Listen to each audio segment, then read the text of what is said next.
Thank you so much for the wonderful talks and for opening up our perspectives in many different ways, rewilding nature itself, rewilding ourselves, and how our current discussions around technology fit into this landscape.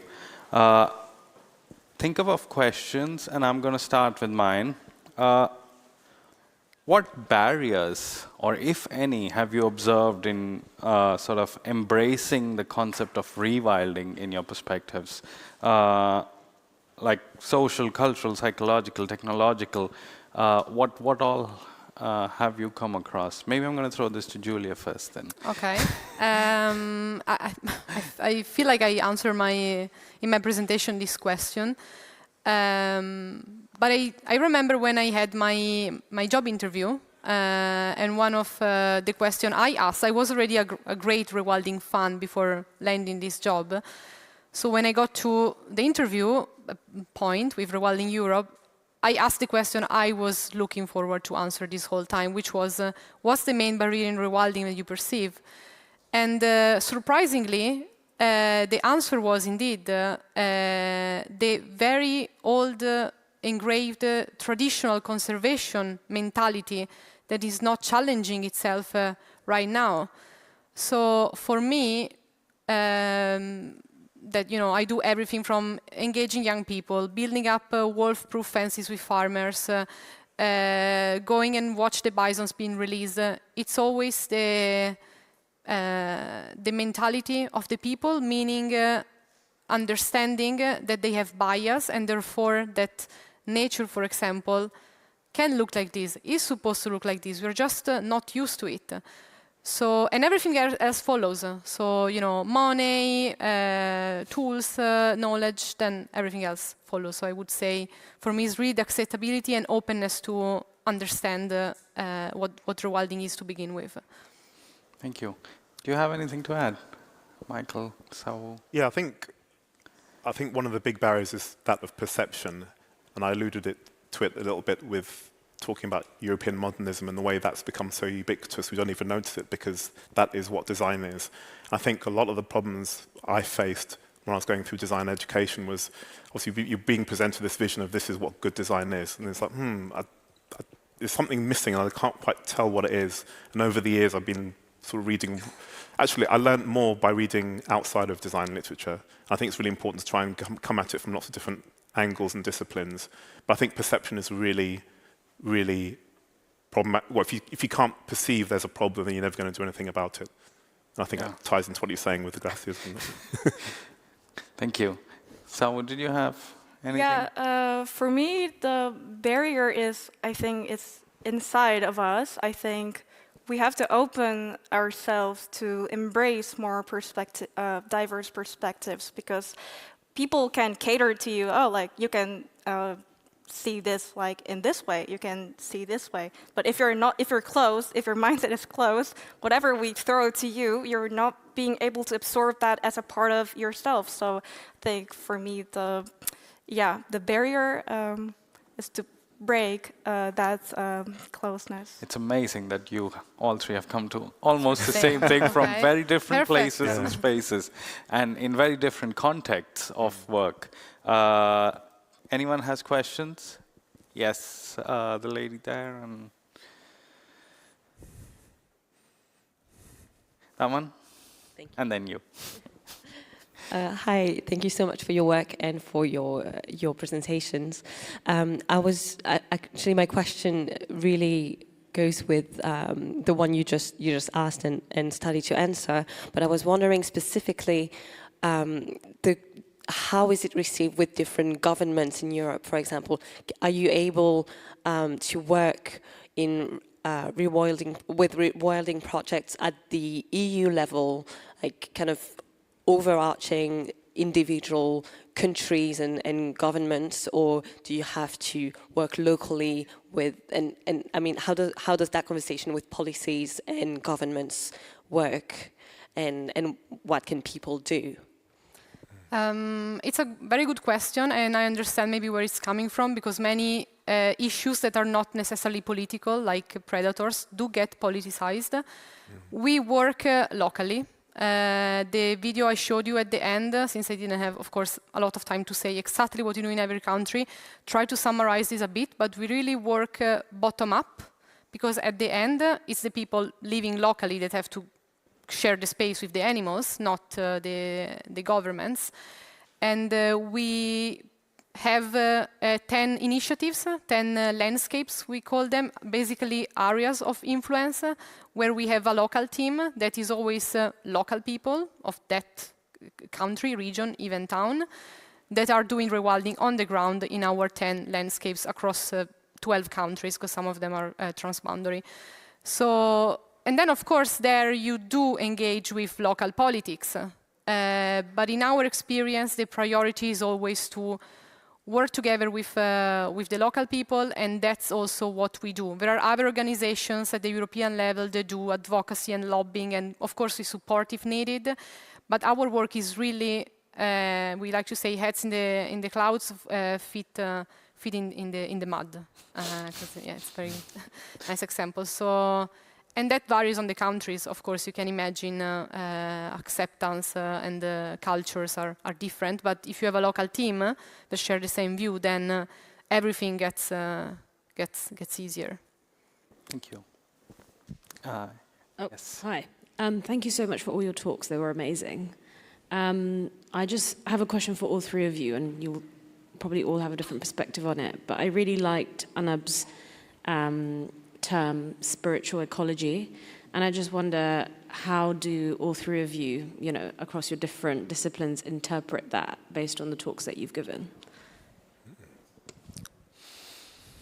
For me, I am a designer, so I'm mostly interested in tangible stuff. So Anab talked about spiritual infrastructure, kind of infrastructure that helps us imagine. But what I'm more interested in is so how does that spirit look like? How can we? So what are the things that we're imagining now, and what does that imagination looks like? So for me, I'm so. Also, for the part of the digital twinning, I was more interested in, so how can we actually visualize the data? Because generating a data is also kind of infrastructure, laying groundwork. But I think most what is more effective is to make people really emotionally sense, and then really be able to sense what can be there. So. Yeah, I'm really excited to more deeper on that aspect. Yeah, as mentioned before, I used to be a youth delegate to the UN Convention on Biodiversity, and the first line of the Convention on Biodiversity is, literally in the preamble, recognizing the intrinsic value of biodiversity. And I think everyone forgot about it.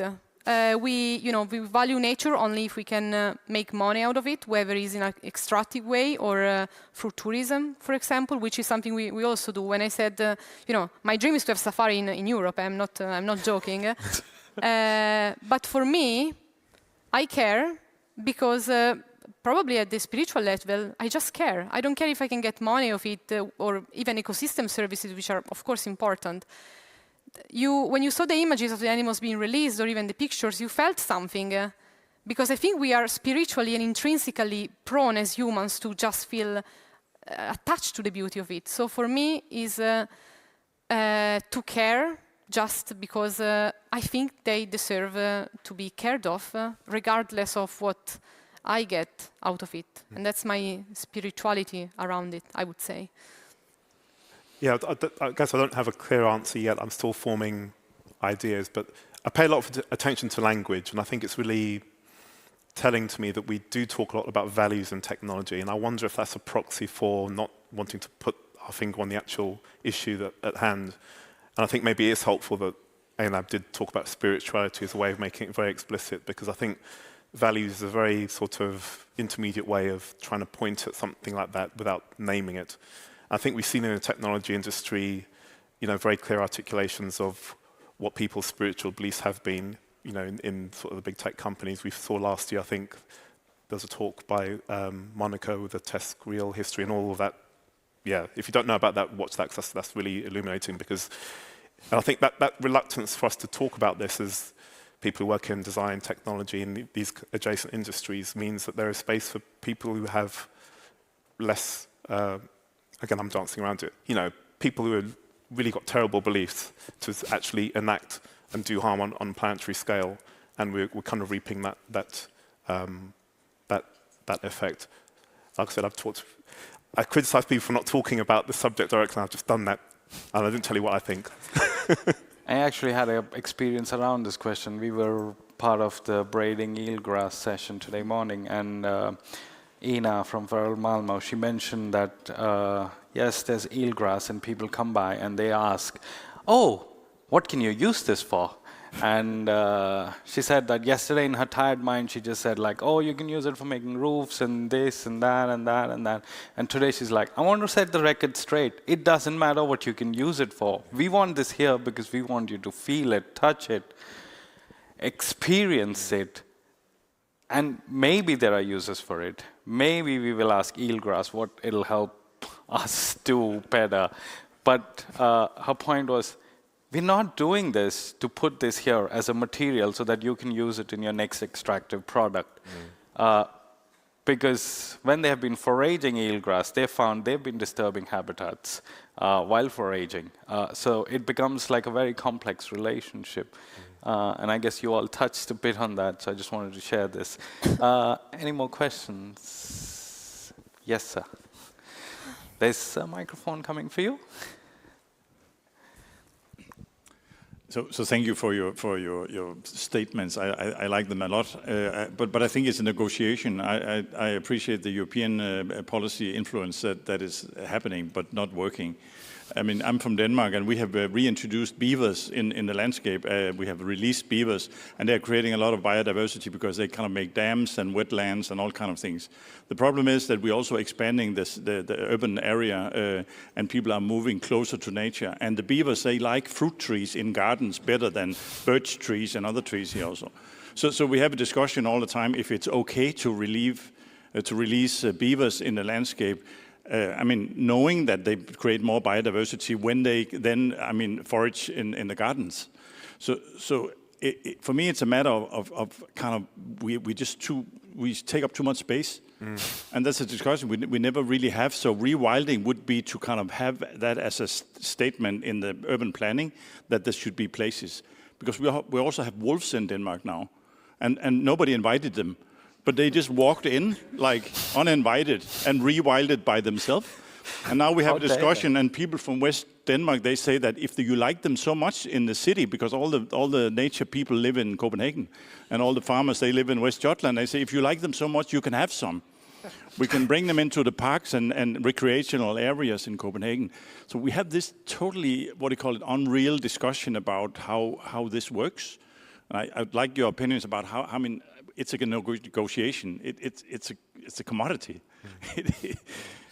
Yeah, I want to add a layer on that. The comparison I made with the African wildlife is because I also think it's a global North responsibility to, also do our fair work of wildlife in our continent. I mean, we want Botswana to have 17,000 elephants, that you know how big an elephant is, and then there are 20 wolves in my region in Europe, and oh no, I can't take this. What's the message we are giving also to, our children and the people around the world when we, that technically are the most advanced, most industrialized countries, cannot coexist with a bunch of animals? And when I said we have the knowledge and we have the space, I meant it, because, as I said, in Italy we have 3,500 wolves, in Sweden 300. In relative terms, there are not more damage in Italy than here. So space, in my experience, has never been that much of an issue. It's more about the acceptability and the tolerance of the people. And we try to give an incentive for people to not abandon rural areas, because that's also a trend we are seeing, by realizing that, you can revitalize the area with giving a natural value that is wilder. It's not anymore farmland, because there is this trend of farmland abandonment, not in Denmark, and one of the countries where this is not happening. But then people are happy to be there. You know, in Abruzzo, in Italy, where we have the Marsican brown bear, a subspecies of the brown bear, we have people coming from all over Europe, and literally the cafes there with the old nonna with the espressos making it in their house stay open because there is this huge amount of tourists coming in. So that's also a perspective, that's also a message we have to say. When people hear rewilding, often they think it's creating wilderness areas and keeping people out. For us, it's not making something wilderness area, it's making everything wilder. And what wilder means, well, of course, it depends. But we, you know, this conference and show the amount of technology we have and what the human brains can do. I'm pretty sure Denmark can coexist with wolves at this point. So, Thank you. Yeah, it comes back to how we have conversations with ourselves and what we are perceiving. Next question. We can take maybe one or maybe two more, depending on how long we take to answer. No more questions. Is that right? Okay, you're the last one. Pressure.